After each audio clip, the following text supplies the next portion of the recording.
যাদের হৃদয়ে আছে আল্লাহর ভয়, তারা কভু পথ ভুলে যায় না।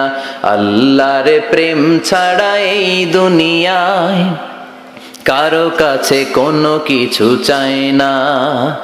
রাতের আধারে যারা সেজদাতে রায়, দু চোখের শ্রুতে নদী যেন বয়।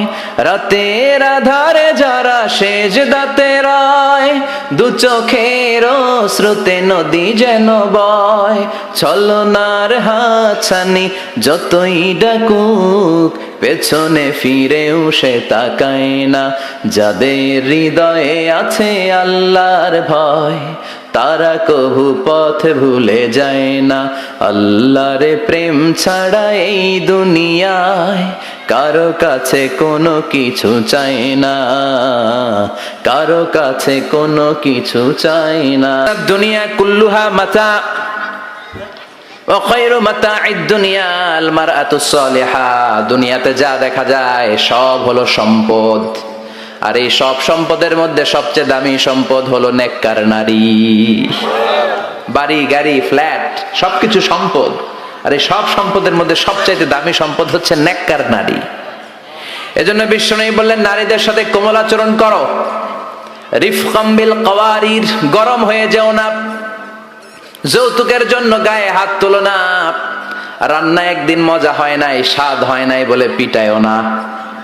খারাপ আচরণ করো না, কোমল আচরণ করো, কেননা এদের পেট থেকে তোমার ছেলে মেয়েগুলো বেরোবে, ঠিক কি না? রিফকাম বিল কাওয়ারির, কোমল আচরণ করো। নারীদের সাথে কোমল হতে বলেছেন বিশ্বনবী।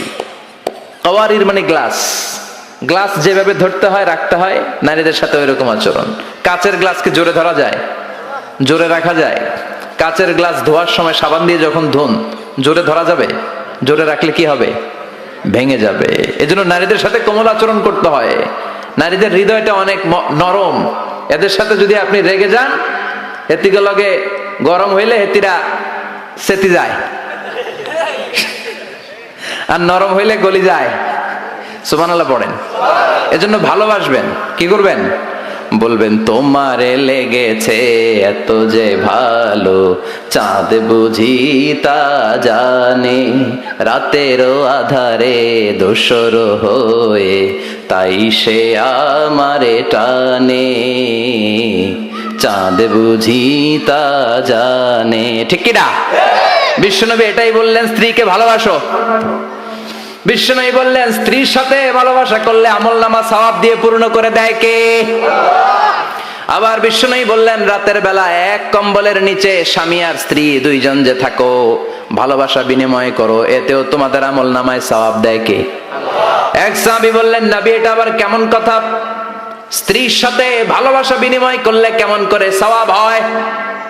স্বামী স্ত্রীর প্রেম ভালোবাসাতে আবার সওয়াব আসবে কোত্থেকে? বিশ্বনবী বললেন, এটাই ইসলাম। এই ভালোবাসা যদি স্ত্রীর সাথে শেয়ার না করে শালীর সাথে করো, গুনাহ আছে না নাই? ভাবির সাথে টাঙ্কি মারলে গুনাহ আছে না নাই? তো শালীর সাথে ভাবির সাথে যদি ভালোবাসা শেয়ার করেন, যদি গুনাহ হয়, নিজ স্ত্রীর সাথে ভালোবাসা শেয়ার করলে সওয়াব হয়। সুবহানাল্লাহ পড়েন। আপনার হাত যখন আপনার স্ত্রীর হাতের সাথে মিলান, দুই হাতের সগীরা গুনাহ মাফ করে দেয় কে? স্ত্রীর চেহারার দিকে রহমতের নজরে তাকালে চোখের সগীরা গুনাহ মাফ করে দেয় কে? আর শালীর দিকে তাকাইলে কবিরা গুনাহ দেয় কে? কথা বলেন, তাকানো যাবে? আন-নাযার সাহমুন মাসমুম মিন সিহামি ইবলিস। দৃষ্টি হচ্ছে শয়তানের বিষ মাখানো তীরবানের মধ্য থেকে একটা ভয়ঙ্কর তীরবান। এই দৃষ্টির তীর দিয়ে শয়তান যুবক যুবতীদেরকে কাবু করে ফেলে। এজন্য আমার যুবক ভাইয়েরা, তোমাদের এই স্মার্টফোন গুলোর ভিতরে ইন্ডিয়ান নায়িকাদের কোমর দুলানো ড্যান্স রাখা যাবে না, চিল্লায় বলো ঠিক কিনা? এই মোবাইল ফোনগুলোর ভিতরে ব্লু ফিল্ম রাখা যাবে না, অশ্লীল দৃশ্য রাখা যাবে না। কিয়ামতের কঠিন ময়দানে যখন কোনো ছায়া নাই, মানুষগুলো পেরেশান, ওই বিপদের দিন আল্লাহ 7 ব্যক্তিকে ছায়া দিবে। তার মধ্যে এক শ্রেণী হচ্ছে তোমরা যুবকেরা, যাদের সময়টা উল্টাপাল্টা কাটে নাই, যাদের সময়গুলো হিন্দি সিনেমা দেখে কাটে নাই, যে ছেলেগুলো রাতের জায়নামাজে, তাহাজ্জুদের জায়নামাজে চোখের পানি দিয়ে জায়নামাজকে ভিজিয়ে দিয়েছে, ওই ছেলেদেরকে আরশের ছায়া তলে ছায়া দিবে কে? এজন্য আল্লাহর ভয় অন্তরে থাকার দরকার আছে না নাই? সবচেয়ে দামি হচ্ছে আল্লাহর ভয়। এটাকে আরবিতে বলে তাকওয়া। আরবিতে কি বলে? যে যুবকদের হৃদয়ে তাকওয়া আছে, আল্লাহর ভয় আছে, তাদেরকে আরশের নিচে ছায়া দিবে কে? যাদের হৃদয়ে আছে আল্লাহর ভয়, তারা কভু পথ ভুলে যায় না। আল্লাহর প্রেম ছাড়া এই দুনিয়ায় কারো কাছে কোনো কিছু চায় না। রাতের আধারে যারা সেজদাতে রায়, দু চোখের শ্রুতে নদী যেন বয়। রাতের আধারে যারা সেজদাতে রায়, দু চোখের শ্রুতে নদী যেন বয়। ছলনার হাতছানি যতই ডাকুক, পেছনে ফিরেও সে তাকায় না। যাদের হৃদয়ে আছে আল্লাহর ভয়, তারা কভু পথ ভুলে যায় না। আল্লাহর প্রেম ছাড়া এই দুনিয়ায় কারো কাছে কোনো কিছু চায় না, কারো